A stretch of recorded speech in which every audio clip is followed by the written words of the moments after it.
I'm Fran Stoddard. This is the Philadelphia II, an exact replica of one of Benedict Arnold's gunboats from America's first naval fleet.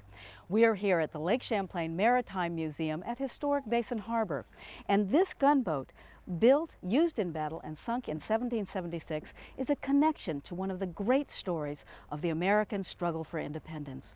I'm delighted to be your host as we take you on a voyage to the bottom of Lake Champlain and the heart of this American story. Lake Champlain was the crossroad of the New World, an historically significant transportation corridor connecting the St. Lawrence and Hudson rivers. For more than 3 centuries, these indispensable interconnected waterways moved military forces and then commercial traffic, passing on to our generation a rich timeline of world and American history. The museum's team of researchers has discovered an extraordinary collection of intact wooden shipwrecks on the lake's bottom that reflect on all the chapters of this story. In 1997, during its 10-year whole lake survey, the museum's team discovered a unique shipwreck in the deep waters of Lake Champlain.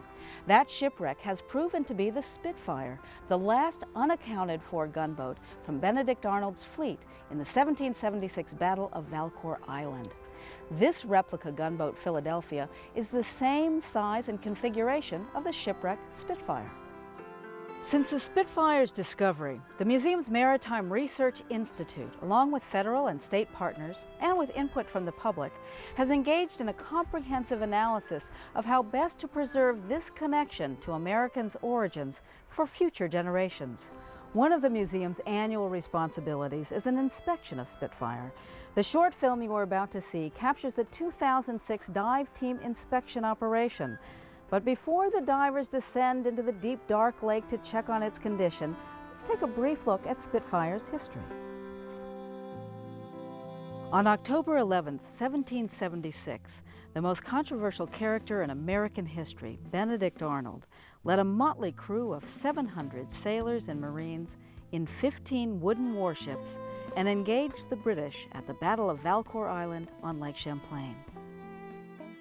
Fought on the west side of Valcour Island, just south of present-day Plattsburgh, New York, the 5-hour engagement only ended when darkness fell. After the fighting stopped, Arnold held a council of war and discovered that 70 men had been killed or wounded. Arnold had also lost 2 warships, his original flagship, the Royal Savage, and the gunboat Philadelphia, which he wrote was hulled in so many places that she sank about 1 hour after the engagement was over. To their credit, the British had fielded a superior fleet. Their 3 largest ships had been taken apart and transported overland at Champlain and reassembled at St. John's. Manned by Royal Navy officers and sailors, and with gunboats served by professional Hessian artillerymen, Arnold knew that to stay at Valcour meant certain defeat. As the British fleet reformed their lines to keep the Americans trapped at Valcour Bay, Commodore Arnold, the cunning mariner, devised a nearly impossible solution.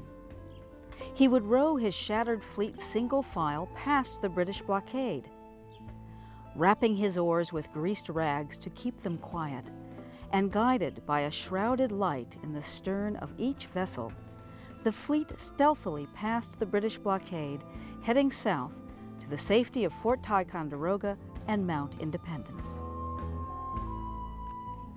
The next morning, the British were mortified to see that Arnold had escaped, and they began a hot pursuit.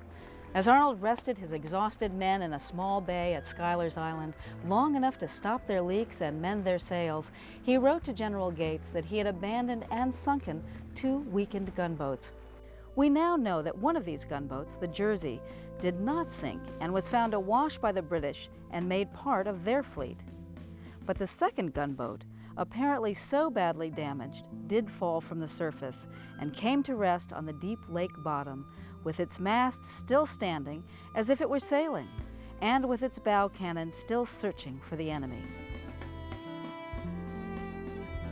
This missing gunboat was found by the Lake Champlain Maritime Museum survey team in 1997, and after 18 months of renewed research, was conclusively identified to be the gunboat Spitfire. Since its discovery, the Maritime Research Institute of the Lake Champlain Maritime Museum has managed the shipwreck in partnership with the Naval Historical Center. The museum is now engaged in an intensive effort to define the risks to this important archaeological site and the management alternatives that would ensure Spitfire's future preservation. Let's check out the inspection day activities of the museum's technical dive team. Here the dive team is beginning their gear preparations for the 2006 Spitfire inspection dive.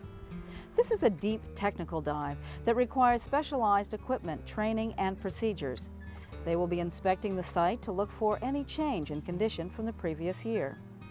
While this inspection focuses on short-term preservation issues, the team is working diligently to define all the management options for the Spitfire's future preservation.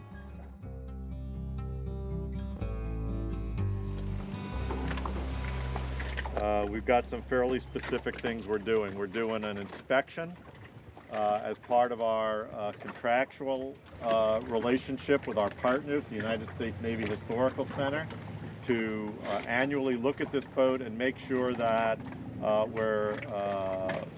the boat has not been impacted either by human intervention or, in this case, we're also looking for natural problems. We're looking for damage to the boat or changes to the boat from any source, and specifically, of course, that'll involve zebra mussel evaluation, and I'll talk about that in a minute.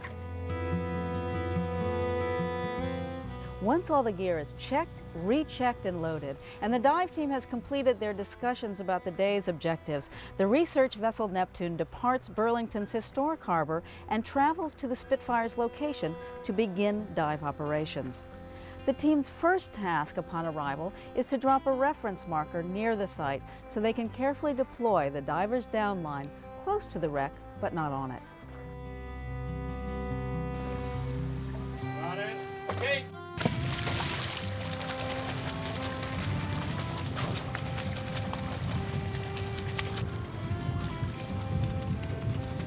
I can try to come up and hover, and we'll put the downline over the bow. The proper placement of the downline is really the key to the dive operation. The line is our guide to and from the bottom, and we also use it to hang our bottles of pure oxygen for the final stages of our required decompression. We call it a downline, but it's really also our upline and provides us with a path to safely control our return to the surface. We use the line to control our decompression stops required during the ascent. Okay, we're at the stage bottles.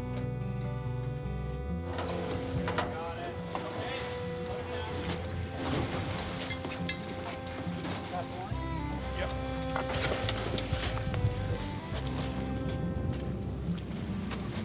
See the tank pull it down?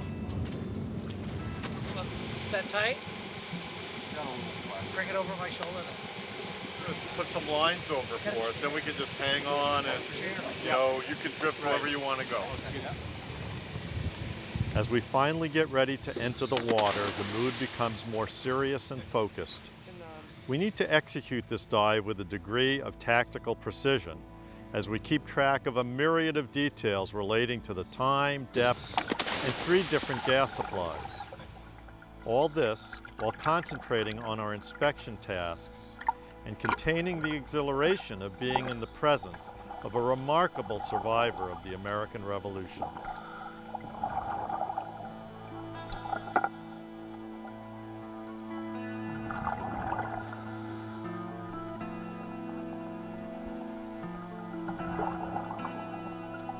As Pierre and I descend down the line, the surrounding water column becomes dark but clear, and we will now rely on our dive lights to see. At this depth, the water is cold, about 40 degrees, and we're utilizing dry suits and thermal underwear to maintain our body temperature.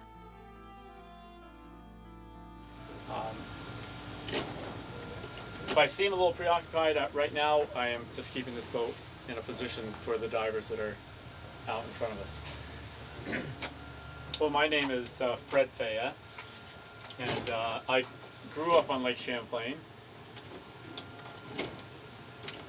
And I've course, always had a great love for the lake, and early on, I had a curiosity about what was going on down below the water.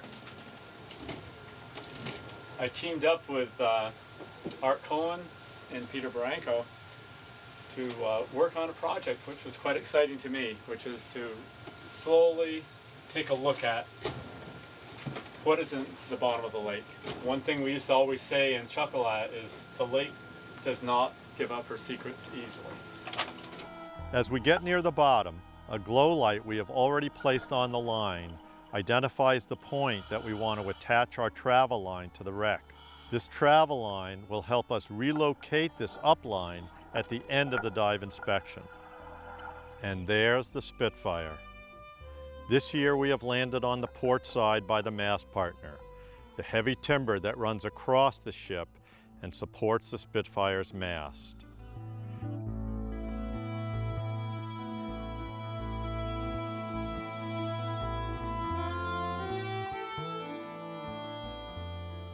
We're moving across to the starboard side, and on the left, you can see a raised forward gun deck and a mix of Revolutionary War artifacts, along with intrusion of modern debris.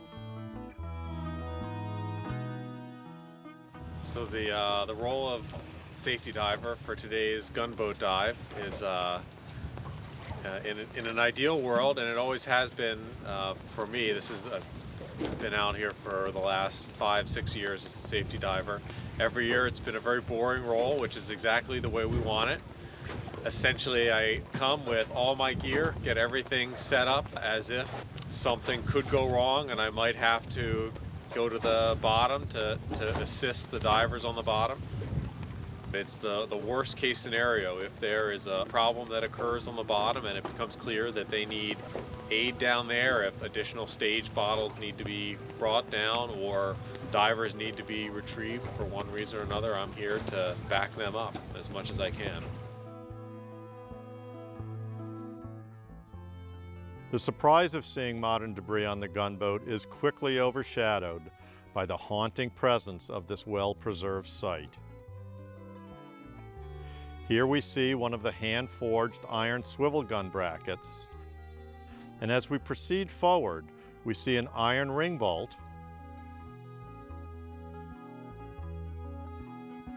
and a second ring bolt, both used to secure one of the Spitfire's broadside cannons. In the mud is a piece of wooden stanchion and cap rail. One of the most extraordinary visible surviving features is this wooden box right next to another swivel gun bracket. The box is attached to the inside planking and holds ammunition for the swivel guns.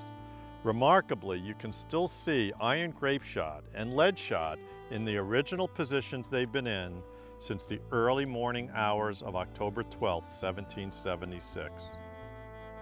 I wouldn't ever call this a routine dive because we try not to take things for granted, let's say. This is a type of dive where you definitely got to be on your toes the whole time, be aware of your surroundings. It's cold water we're dealing with, it's dark down there, plus there's a lot of equipment that we're dealing with the whole time, as well as bringing down camera equipment and, taking care of each other at the same time. The Spitfire itself is a document and it communicates information. As we travel along the cap rail, we can see that it's been cut down to accommodate what must have been a smaller than ideal broadside cannon, presumably all that was available when Arnold and his men were fitting out the fleet. As we continue moving forward, past the mast partner and towards the bow, we can see remnants of the awning stanchions which would have held fascines, a tight bundle of sticks that were there to protect the men from small arms fire. Below on the foredeck, we can see a pile of lead shot. I'm Peter Barranco. I'm from Montpelier, Vermont.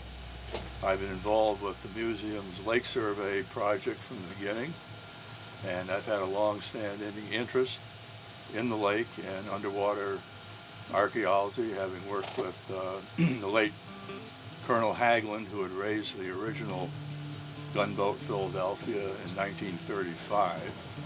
I had worked with him during high school for several years up until his time of his death.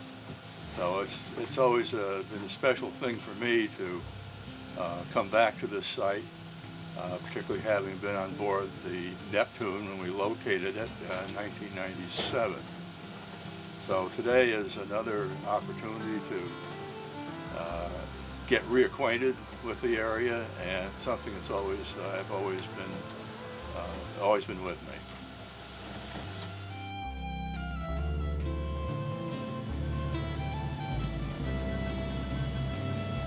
You're swimming around, it's really a pretty small object on the bottom. You know, we went around once, I was really intent at looking at the cannon because I figured that's where there'd be zebra mussels, you know, on the iron, and there was a zebra mussel on it, and I took that one off. And then I noticed there's a patch where, although this is not recent at all, but where there's, you know, the rust is gone and you can really see the natural finish of the cannon.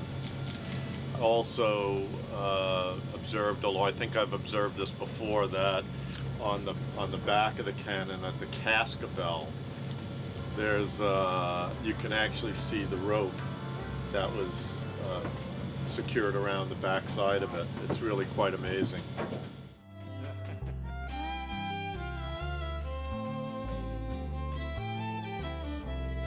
The bow cannon rests on a specially designed slide developed by one of Arnold's men. You can see an eye bolt and several small wooden deadeyes from the tackle that would have been used to pull the cannon into its loading or firing positions.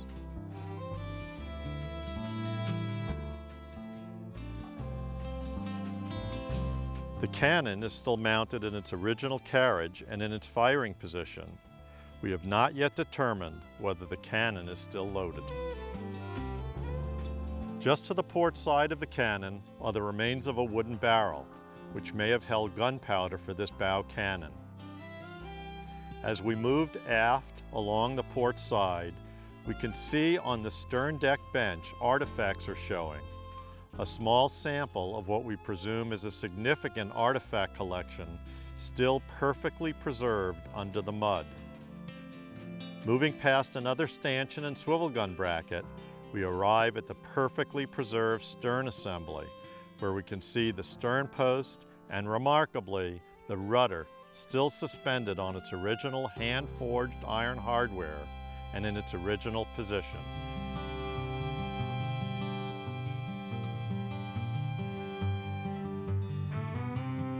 With our bottom time up and our task completed, reluctantly, Pierre and I travel to the mast to begin our ascent back to the surface.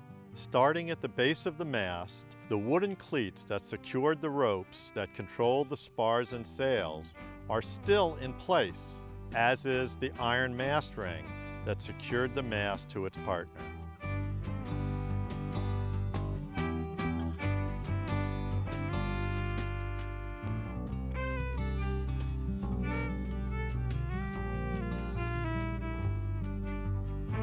The mast is still standing full height and has the trestle trees and topmast assemblies still in place.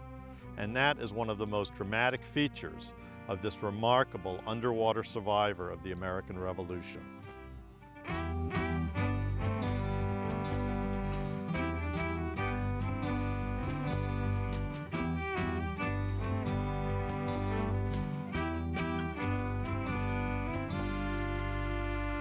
But the Spitfire is not stable.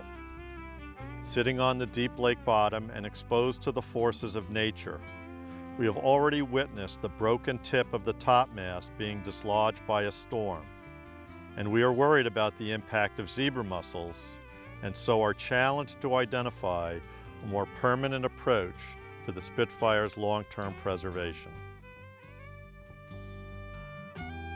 The total time on the bottom inspecting the wreck is only 20 or 25 minutes. Then there's about 45 minutes of ascent up the line after they're done with their inspection. So they'll begin that ascent on their trimix gas, They'll switch over at 98 feet to nitrox, and nitrox is a gas that has a higher percentage of oxygen in it than normal. They'll, at set increments, do stops along the line so that their body has a chance to get rid of those little nitrogen bubbles that form. Woohoo! Significantly colder than ever before. Got it.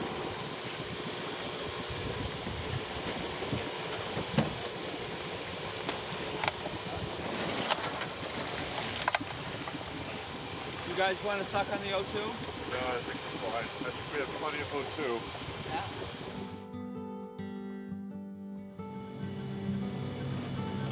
And I do. I realize that, you know, I'm one of the lucky ones, you know, Pierre being the other lucky one. And, you know, we've been the two guys who've been able to go down and as its, you know, stewards, as its advocates, you know, just make sure that it's okay. And then, you know, the advocacy doesn't stop here. You know, we work very hard to try to figure out what the best next steps are for this vessel, how to best preserve it for this and future generations. We've developed a fairly coherent draft management plan.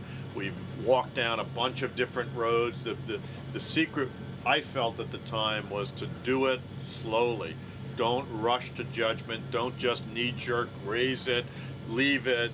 You know, we had an opportunity to try to set a precedent for how you would go about even figuring some of this stuff out. Well, we decided that you had an option to bury it in place. You had an option to excavate it in place, remove the material, and then bury it in place. We had a new option because of technology to install cameras, lights, and power on the site and monitor it in real time and broadcast it in real time. And in fact, that was one of our leading options until we got a very wonderful technical report back from our colleagues at Woods Hole Oceanographic Institution and looked at the costs and the benefits and realized that the boat would still be in the water column, still be subject to all these dynamics, still be subject to vandalism, and not stable. And so we are now approaching the last phase of the management analysis, and that is to try to determine the costs and benefits of recovery, conservation, and long-term public exhibition, and how that works for the resource, because we work for the resource. I've always believed that our real obligation is to advocate for and work for the resource. With the 2006 dive inspection successfully concluded, the satisfied and weary team turns the Neptune back to Burlington. Each team member realizes once again how privileged they've been to reconnect with this important chapter of the American story. The exhilaration of the day, however, is tempered by the still unresolved need to see the Spitfire safely embraced in a permanent preservation plan. Since the Spitfire's discovery, the challenge and opportunity the museum has been working to define is a strategy that will not only permanently protect this important relic of the Revolution, but will also allow the Spitfire to share its powerful and important story for all time. The museum expects to finalize its recommendation shortly, and the museum is interested in what you, the viewer, think should happen. Please write or email your thoughts and suggestions. Thanks for watching.